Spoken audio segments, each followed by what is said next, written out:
முடிவெற்ற கடைக்கும் கிளையண்ட் அஃபினிட்டிக்கும் ஒரு சம்மந்தம் இருக்குது. Client affinity global accelerator configure பண்ணும்போது இந்த 4 ஸ்டெப்பை கோ த்ரூ பண்ணுவோம்.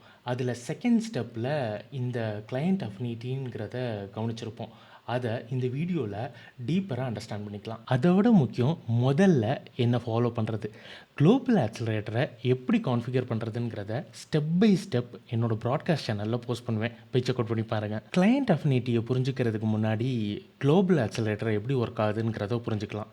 குளோபல் ஆக்சிலரேட்டர் பேசிக்காக கன்சிஸ்டன்ட் ஃப்ளோ ஹேஷிங் அல்காரிதத்தை வச்சு 4 ப்ராப்பர்ட்டிஸை யூஸ் பண்ணி ரவுட் பண்ணும்.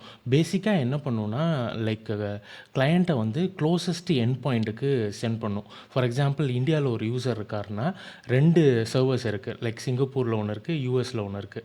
ஸோ இந்தியாவில் இருக்கிற யூசரை க்ளோசஸ்ட் எண்ட் பாயிண்ட், அதாவது சிங்கப்பூருக்கு ரவுட் பண்ணும். முடி வெட்டுற கடையில் ஏற்கனவே வெட்டியிருந்தால் எப்படி அதே அண்ணாட்டை அனுப்புவாங்களோ, கிளையண்ட்டை சோர்ஸ் டெஸ்டினேஷன் ஐபியை வச்சு அதே எண்ட் பாயிண்ட்டுக்கு அனுப்புறது தான் கிளையண்ட் அஃபினிட்டி. ஸோ இதை எப்படி எனேபிள் பண்ணுறது?